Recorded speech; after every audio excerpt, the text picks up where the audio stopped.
성경의 역사 가운데 처음으로 찬양대를 조직하고 성전에서 드리는 예배를 위해 음악을 도입한 사람 다윗으로 알려져 있습니다.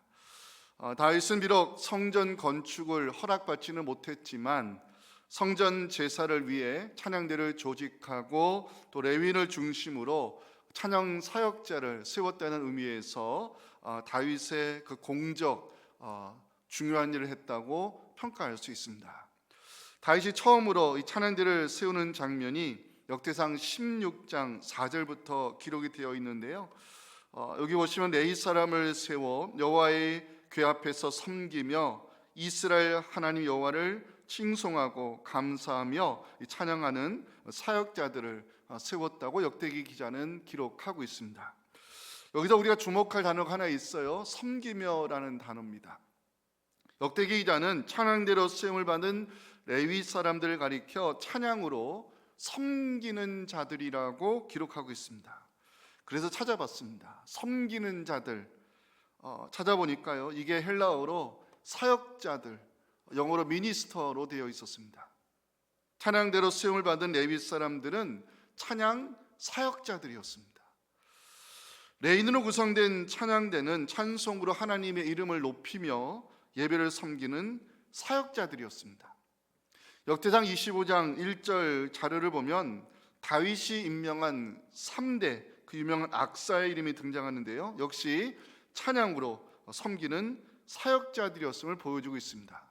다윗이 군대 지휘관들과 더불어 아삽, 헤만, 여두둔 3대 악장을 세우는데요, 이들을 구별하여 찬양으로 하나님을 섬기는 사역자로 세웠음을 성경이 증거하고 있습니다.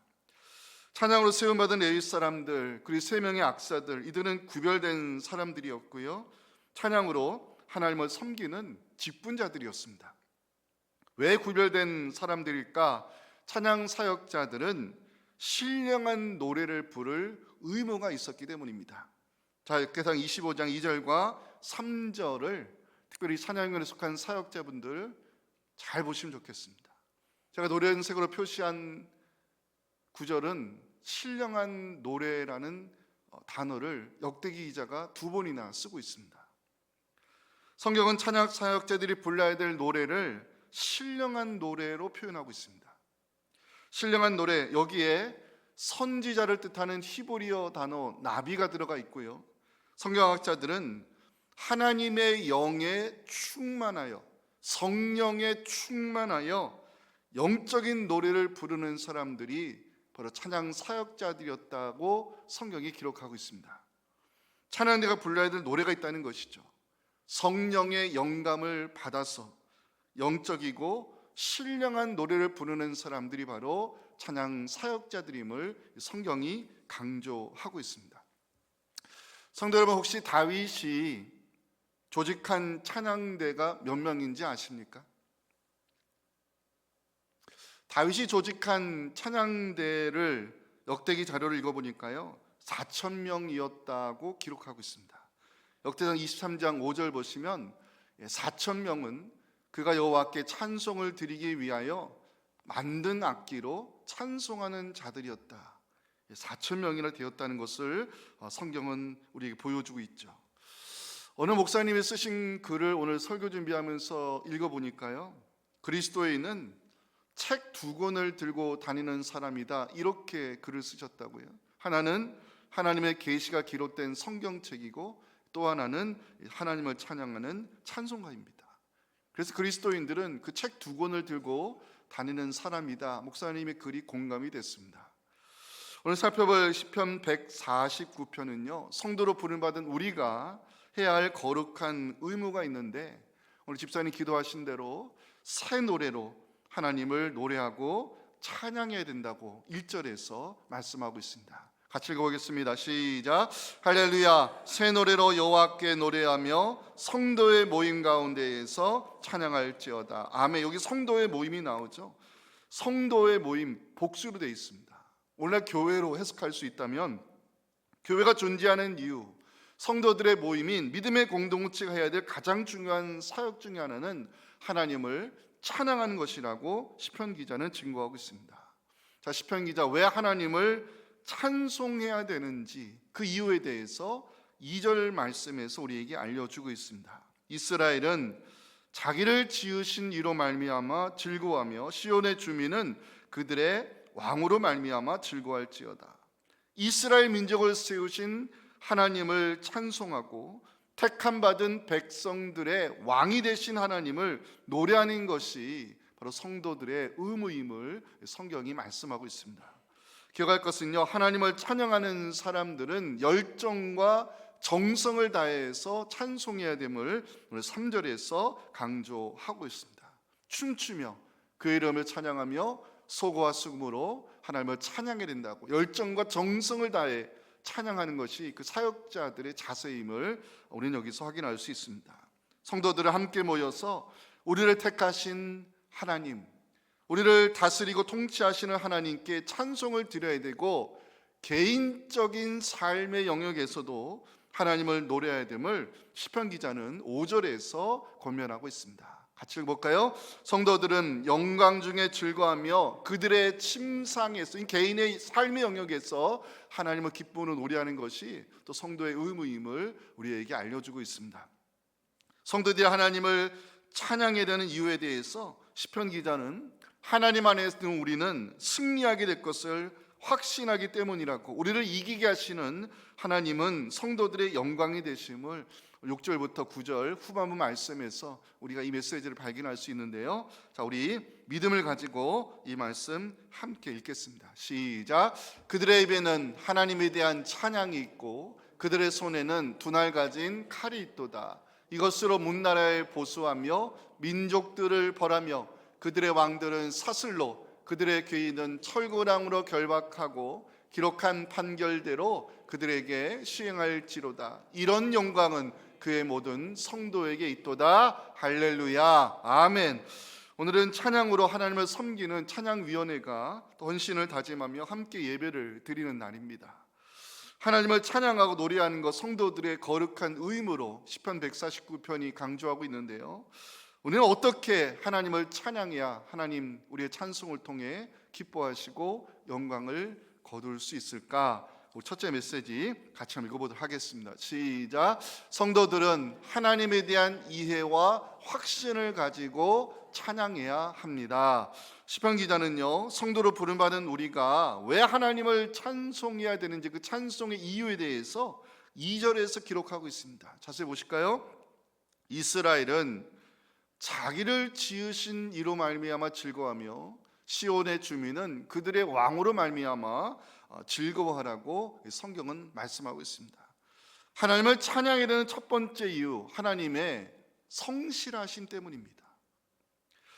아브라함 한 사람으로 시작된 하나님의 부르심이 이삭과 야곱을 거쳐 이스라엘 민족을 태동시켰다는 사실, 이것을 보여주는 것이 구약의 역사입니다. 이스라엘은요, 아브라함을 지명하신 하나님의 부르심에서 시작이 됐습니다. 하나님께서 아브라함을 부르시고 약속하신 말씀이 있죠. 창세기 12장 2절입니다. 내가 너로 큰 민족을 이루고 내게 복을 주어 내 이름을 창대하게 하리니 너는 복이 될지라 약속하셨습니다. 또한 하나님은 이 아브라함을 부르시고 이삭을 부르시고 너를 통하여 큰 민족을 이루겠다고 그 아브라함의 아들 이삭에게도 이 약속의 말씀을 선포하셨습니다. 창세기 26장 4절입니다. 내 자손을 하늘의 별과 같이 번성하게 하며 이 모든 땅을 내 자손에게 주리니 내 자손으로 말미암아 천하 만민이 복을 받으리라 약속하셨습니다. 그 아들 하나님 야곱에게도 동일한 언약의 말씀을 주셨다고 창세기 28장 14절은 증거하고 있습니다. 내 자손이 땅에 티끌같이 되어 내가 서쪽과 동쪽과 북쪽과 남쪽으로 퍼져나갈지며 땅의 모든 족속이 너와 내 자손을 말미암아 복을 받으리라 약속했습니다. 자, 그러면 요셉은 어떠할까요? 하나님께서 요셉에게는 이 말씀은 주지 않으셨습니다. 하지만 하나님은 요셉을 애굽에 미리 보내어 이스라엘 민족을 태동시킬 준비를 하셨다고 시편 105편 17절은 일하시는 하나님을 이렇게 기록합니다. 하나님이 한 사람을 앞서 보내셨으며 요셉이 종으로 팔렸도다. 하나님은 아브라함과 이삭, 야곱에게 큰 민족을 이루게 하겠다고 약속하셨고요, 그 언약을 이루기 위해 요셉을 애굽에 미리 보내셨다고 하나님의 일하심을 성경이 기록하고 있습니다. 시편 기자는 약속의 말씀을 선포하시고 아브라함, 이삭, 야곱 그리고 요셉을 통하여 그 언약을 이루셔서 이스라엘 민족을 지으신 하나님을 시편 105편 8절부터 10절에서 이 말씀으로 고백하고 있습니다. 이것은 하나님의 신실하심에 대한 이스라엘 백성의 고백입니다. 같이 읽어보겠습니다. 시작.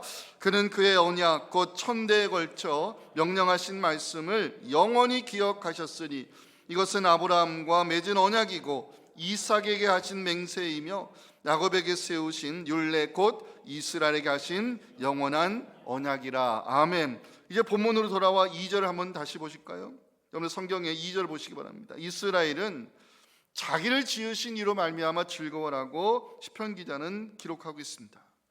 이스라엘의 존재, 약속하신 말씀을 이루시는 하나님의 신실하심의 증거입니다.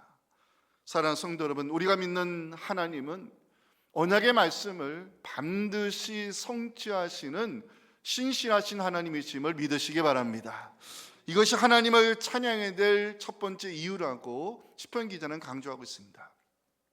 왜 우리는 하나님을 찬양해야 될까? 두 번째 이유, 하나님 우리를 다스리시는 만왕의 왕이시기 때문입니다. 2절 후반부 보실까요? 시온의 주민이라는 표현이 나오죠. 택함을 받은 주의 백성이라는 표현일 것입니다. 시온의 주민들은, 택함받은 주의 백성들은 하나님의 왕되심을 즐거워하고 찬양해야 된다고 시편 기자는 기록합니다. 성경은 하나님이 택하신 백성들의 왕이 되심을 선포하고 있습니다. 이것이 시온의 주민이 하나님을 찬양해야 될 이유라고 시편 기자는 강조하고 있죠. 자, 좀 이따 말씀을 드리겠지만 하나님이 시온 주민의 왕이 되심은 이스라엘이 망하지 않고 반드시 승리하는 이유가 됨을 시편 기자는 후반부에 그 말씀을 기록해 놨습니다. 자, 6절과 7절입니다. 그들의 입에는 하나님에 대한 찬양이 있고 그들의 손에는 두 날 가진 칼이 있도다. 이것으로 문나에 보수하며 민족들을 벌할 것이다. 잠깐 이 말씀 띄워놔 주세요. 자, 두 날 가진 칼, 보수하며 벌하다. 이 단어들은요, 비록 시온의 주민들이 하나님의 징계를 받아서 북이스라엘이 아수르에 망하고 남유다가 바빌론 제국의 침략을 받아 포로로 끌려가는 신세가 됐지만 그럼에도 하나님은 시온의 주민을 버리지 아니하셨고 때가 되어 회복시킴으로 하나님의 백성은 망하지 않으며 만왕의 왕이신 하나님으로 말미암아 시온의 주민들이 반드시 승리할 것을, 이 메시지를 시편 기자는 6절과 7절에서 선언하고 있습니다. 그래서 하나님 믿는 사람들은요, 절대로 절망의 노래를 불러서는 안 됩니다. 유다 백성들 바벨론 포로로 끌려갔을 때 그들이 시온을 기억하며 눈물을 흘렸고요, 절망의 노래를 부를 수밖에 없었습니다. 그 전에 시편 137편 1절부터 기록이 되어 있죠.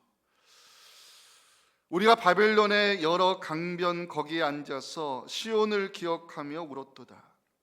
그 중에 버드나무에 우리가 우리의 수금을 걸었나니 이는 우리를 사로잡은 자가 거기서 우리에게 노래를 청하며 우리를 황폐하게 앉아가 기쁨을 청하고 자기들을 위하여 시온의 노래 중 하나를 노래하라 함이로다. 바벨론의 포로로 끌려간 유다 백성들 시온을 기억하며 그 서러움 속에 절망의 노래를 불렀다는 것입니다. 하지만 결과는 어떻게 됐습니까? 이스라엘이 망했습니까? 남유다가 역사 속에 사라졌습니까? 그렇지 않습니다. 그래서 하나님 믿는 사람들 절망의 노래 불러서는 안 됩니다. 하나님 믿는 사람들은 하나님이 하실 일을 기대하며 새 노래를 불러야 된다고 오늘 1절에서 시편 기자는 강조하고 있습니다. 다시 한번 읽겠습니다. 시작. 할렐루야, 새 노래로 여호와께 노래하며 성도의 모임 가운데에서 찬양할지어다. 이 새 노래라는 단어가 나오죠. 새로운 시대의 기쁨과 감격을 가지고 노래하라는 뜻입니다. 다윗이 조직한 찬양대, 아까 말씀드렸죠. 신령한 노래를 부르는 찬양 사역자들입니다. 이 신령한 노래, 여기에 예언하다의 뜻이 담긴 히브리어, 그 선지자를 가리키는 나비, 이 단어가 들어가 있습니다. 하나님이 하실 일을 기대하고 확신하며 예언을 선포하라는 것입니다. 하나님이 하실 일을 기대하고 확신하며 그 예언을 선포하는 그 찬양 사역자들 때문에 시온의 주민들, 택하는 백성들, 비록 현실은 어렵고 힘들지만 그러나 하나님이 하실 일을 믿기 때문에, 그 찬양 사역들이 하나님 하신 일을 예언으로 선포했기 때문에 그 말씀을 능히 이루실 하나님을 바라보며 믿음의 백성들 새 노래를 불러야 될 것을 성경이 우리에게 알려주고 있습니다. 이것이 우리 모두가 불러야 될 신령한 노래라는 것입니다. 저는 여기에 하나님에 대한 이해와 확신이 필요하다고 생각이 됩니다. 우리가 믿는 하나님이 누구신가? 우리가 의지하는 하나님이 누구신가에 대한 분명한 이해와 확신이 있어야 한다는 것입니다. 하나님이 누구십니까? 우리가 믿는 하나님은 약속하신 말씀을 성취하시는 신실하신 하나님이십니다. 하나님, 우리를 택하시고 우리를 지키시고 책임져 주실 만왕의 왕이 되십니다. 그 하나님이 하실 일을 믿는 사람들은 하나님 때문에 우리는 망하지 아니한다. 하나님 때문에 우리는 다시 일어설 것이다. 승리를 확신하며 새 노래로 새로운 감격과 새로운 시대의 은혜를 기대하며 하나님께 영광을 드림을 기억해 주시면서 여느 삶 속에 하늘 향한 새 노래의 고백과 찬양이 끊어지지 아니하기를 주님의 이름으로 축원합니다. 자, 두 번째 메시지 같이 읽어봅니다. 시작. 성도들은 하나님이 하신 일을 기억하며 열정과 정성을 다해 찬양해야 합니다. 자, 시편 기자는 성도들이 하나님이 하신 일을 기억하며 그 하나님이 하신 일을 찬양의 제목으로 삼아야 된다고 4절에서 알려주고 있어요. 보세요. 여호와께서는 자기 백성을 기뻐하시며 겸손한 자를 구원으로 아름답게 하심이로다. 하나님은 겸손한 자를 위해 구원의 역사를 만드시는 분이라고 시편 기자는 기록하고 있는데, 이것이 우리가 하나님을 찬양해야 될 이유, 찬양의 제목이 되어야 된다고 오늘 말씀을 기록하고 있습니다. 이스라엘 백성들 애굽에서 종살이 할 때 그들이 할 수 있는 유일한 일은 부르짖는 일밖에 없었습니다. 이스라엘 백성들 고통 가운데 하나님께 부르짖었고요, 하나님 그들의 부르짖음을 들으시고 그들에게 베푸신 은혜가 바로 출애굽의 기적 아니겠습니까? 이스라엘 사람들 하나님이 행하신 출애굽의 기적을 경험하고 그들이 했던 일이 있습니다. 춤추고 찬양하는 일이었습니다. 출애굽기 15장 20절 보시면 아론의 누이 선지자 미리암이 손에 소굴을 잡고요, 모든 이스라엘 여인들이 미리암과 함께 소굴을 잡고 춤을 추며 하나님이 하신 일을 높여드리는 찬양의 모습을 우리는 볼 수 있습니다. 그래서 시편 기자는 하나님이 하신 일을 경험한 사람들은 그 기억을 가지고 열정과 정성을 다해 하나님을 찬양해야 된다고 3절에서 강조하고 있는 것입니다. 춤추며 그의 이름을 찬양하며 소고와 승무로 하나님이 하신 일을 높이라고 강조하고 있습니다. 성도로 보는 우리는 왜 열정과 정성을 다해 찬송해야 될까요? 하나님이 하신 일이 있기 때문인 것입니다. 여러분, 기적 미러클이 무엇을 여러분들 이해하고 계십니까? 제가 이해하고 있는 기적은 바로 하나님이 우리를 위하여 하신 일들입니다. 하나님이 하시는 모든 일들이 사실은 기적입니다. 하나님이 하신 일을 기억하는 사람은요, 하나님이 하신 일을 선포하고 하나님의 이름을 찬양해 됨을 시편 107편 21절 22절에서 선포하고 있습니다. 같이 읽어보겠습니다. 시작. 여호와의 인자하심과 인생에 행하신 기적으로 말미암아 그를 찬송할지로다. 감사제를 드리며 노래하며 그가 행하신 일을 선포하라고 성경 우리에게 권면하고 있습니다. 기적을 경험한 사람은요, 가만 있을 수 없습니다. 기적을 경험한 사람은 기뻐 춤을 춥니다. 모든 것을 동원해서 내게 일어난 기적을 자랑한다는 것입니다.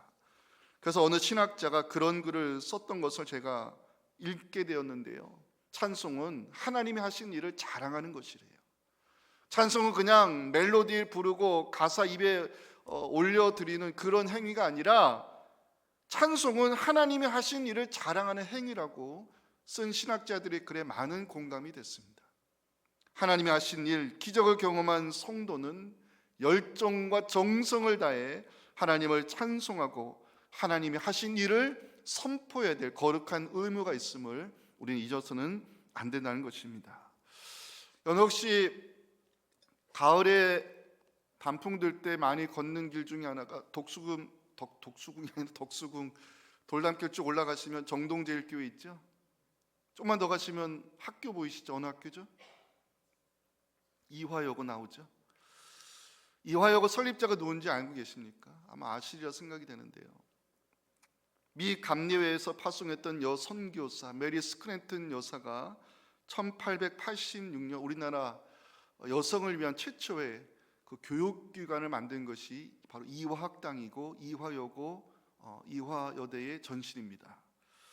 유관순 열사가 졸업한 학교로 알려진 이화여고, 지금도 기독교 정신을 이어가고 있고요. 제가 자료를 보면서 참 감동받은 것은 올해 이화여고 졸업식 날 모든 고3 졸업생들이 핸델의 메시아를 찬양했습니다. 그리고 매주 목요일마다 이화여고 그 재학생들이 점심을 먹지 않고 학교 교정에 모여서 찬양 집회를 열고 있는데요. 저는 그 찬양의 영상을 보면서 다음 세대의 그 하나님을 향한 찬양의 열정을 느끼게 됐습니다. 잠깐 볼까요?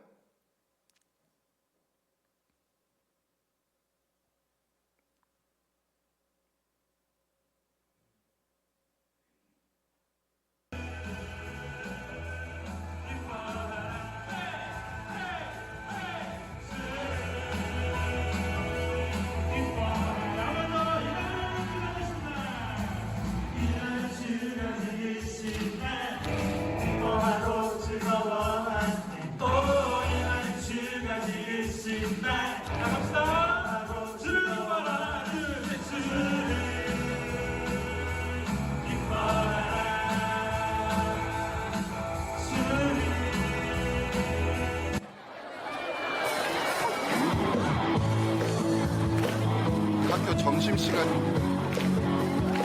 매주 목요일날 점심시간에 식사를 안 하고 아이들이 모여 집회를 합니다.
하나님께 한번 영광의 박수 올려드릴까요? 저는 이 영상을 좀 보면서 감동도 받았고요. 한국교회가 위기가 있다고 말하지만 그래도 하나님은 다음 세대를 기르고 계시구나 확신하게 됐습니다. 희망이 있다는 것이죠. 자, 본문으로 돌아와서 시편 149편을 제가 오늘 연구하면서 세 가지 동사를 시편 기자가 강조하며 하나님을 열정과 정성을 다해 찬양해야 됨을 권면하는 것을 느끼게 됐습니다. 한번 따라오세요. 1절 마지막 보세요. 찬양할지어다. 2절 마지막 보세요. 즐거워할지어다. 4절 마지막 보세요. 노래할지어다.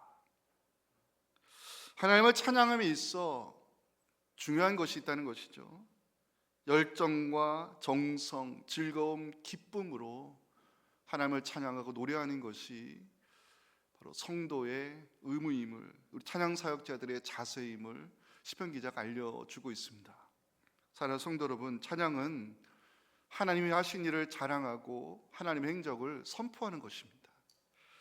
나를 위해서 하나님이 행하신 그 기적을 노래로, 춤으로 열정과 정성을 다해 찬양하는 여러분을 통해서 우리 하나님 기뻐 영광 거두시기를 간절히 소망합니다. 자, 맞아 메시지입니다. 같이 읽습니다. 시작. 성도는 하나님 안에서 승리할 것을 확신하며 모든 영광을 주께 드려야 합니다. 자, 5절 보십니다. 6절. 그들의 입에는 하나님에 대한 찬양이 있고 그들의 손에는 도날 가진 칼이 있도다. 자, 그들의 입에는 하나님에 대한 찬양이 있다는 것은요, 하나님 안에서 우리는 승리한다, 이 확신에 대한 선포거든요. 그 증거가 6절 마지막에 나오는 두 날 가진 칼이고요. 7절 보시면 보수하며 벌하며. 자, 두 날 가진 칼, 보수하며 벌하다. 지금은 이스라엘이 징계를 당하면서 포로로 끌려가 어려움을 당하고 있지만 택하신 백성을 버리지 아니하시고 포기하지 아니하시는 하나님의 그 열정 때문에 이스라엘은 반드시 승리한다는 확신을 시편 기자는 오늘 말씀을 통해 선포합니다. 저는 이 믿음이 우리에게 필요하다고 생각합니다. 주의 백성은요, 과거에 얽매여서도 안 되고 현재의 어려움 속에 갇혀 있어도 안 됩니다. 우리는 하나님 안에 있기 때문에 승리한다는 확신을 가지고 하나님을 노래하고 찬양하는 것이 성도의 고백이고 믿음이라는 것을 시편 기자는 우리에게 알려주고 있습니다. 자, 하나님 안에는 우리 승리한다는 확신, 근거를 어디서 찾을 수 있을까요? 자, 9절에서 찾아볼 수 있습니다. 9절 오늘 결론입니다. 여러분 읽어주세요. 시작.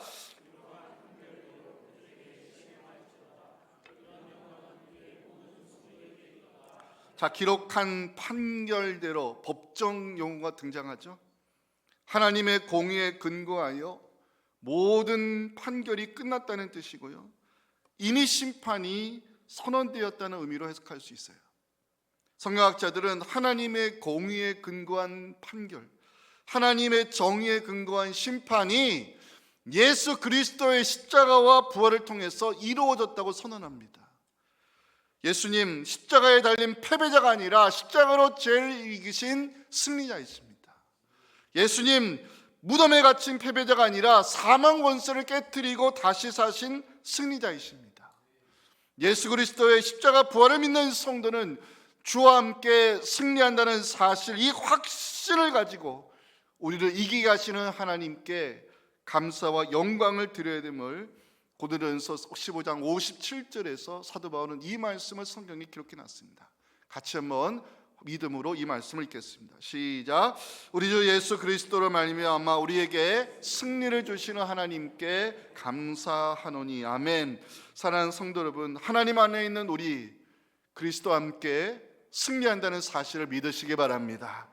하나님의 공의와 정의가 살아있기 때문에 믿음으로 살고자 하는 성도는 반드시 세상을 이긴다는 것이 사도 요한이 요한계시통에 우리에게 전해주는 약속의 진리입니다. 그 확신, 그 믿음 가지고 우리는 하나님을 영광스럽게 찬양해야 됨을 9절 마지막에서 시편 기자는 이 말씀을 기록해 놨습니다. 이런 영광은 그의 모든 성도에게 있도다. 할렐루야, 아멘. 이런 영광은 그의 모든 성도에게 있도다. 이게 제가 은혜가 돼가지고 찾아봤습니다.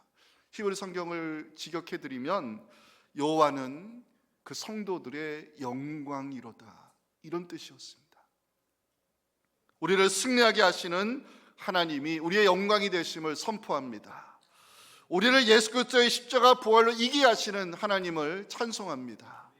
예수님의 승리가 나의 승리가 될 것을 확신하는 여러분들에게 우리 하나님, 여러분들의 찬송, 여러분들의 경배, 여러분들의 예배를 통해서 우리 하나님 기쁨과 영광을 거두시고 이 찬양의 놀라운 역사가 우리 찬양 사역들뿐만 아니라 모든 성도들 간에 임하여서 찬양할 수밖에 없는, 춤출 수밖에 없는, 열정을 다해 노래할 수밖에 없는 좋은 일들을 만드시는 하나님의 역사가 여러분의 삶 가운데 나타날 수 있기를 주님의 이름으로 축원합니다.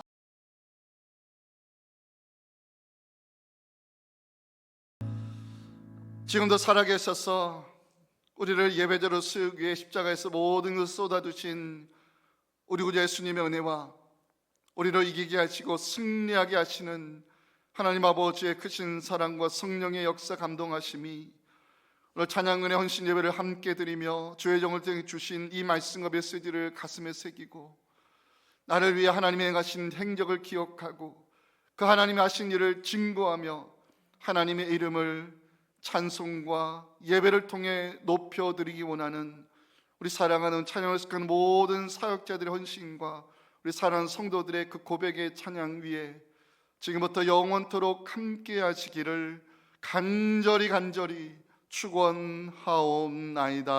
아멘.